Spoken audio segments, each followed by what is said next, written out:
fine shot.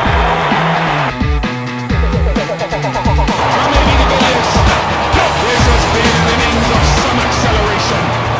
I'm AB de Villiers and welcome to Cricket Yard.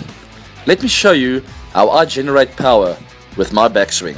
On the backswing, I never used to think about this, but as I grew older, I realized there are a few things that work really well for me. So with my backswing, the basic position you want to get in is more or less there. I straight away think of a guy like Ricky Ponting, which used to have this big tap and then a massive bat lift like that. So I try and get into that position, and I think most batters do. Some guys don't get it right, but then they lose a bit of power. So I try and get there, but I've got my own way of getting there. Each guy's got a different way of getting there. I like to point my bat to the first slip to get a bit of an angle in, because I used to have a problem with taking the bat behind my back, and that's an absolute no-go, believe me.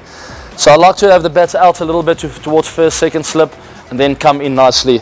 See this wrist, nice and firm still. There's no bend on the wrist, which is very, very important.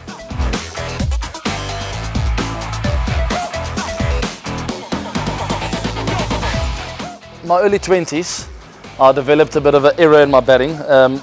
So with my trigger, at the point of release, my bat was behind my back, so pointing towards fine leg almost. I just couldn't time the ball at all, which told me that this is not working for me. I need to get it out there in order for me to get back on line and then play nice straight lines. It was really difficult when you're behind your back to get straight lines going. Everything's a little bit skew. The bat's coming through across the ball. I found that I hit a lot of balls to mid-off where I wanted to hit them straight. Because it's coming around from the back, I try and correct it here, and I ended up hitting it to mid-off. So I'd rather have an error with too open of with the bat pointing too far across to maybe point. That you can sort of deal with, because you can always come back into your plane. But when you're behind your back, it's really difficult to create power without getting back into plane.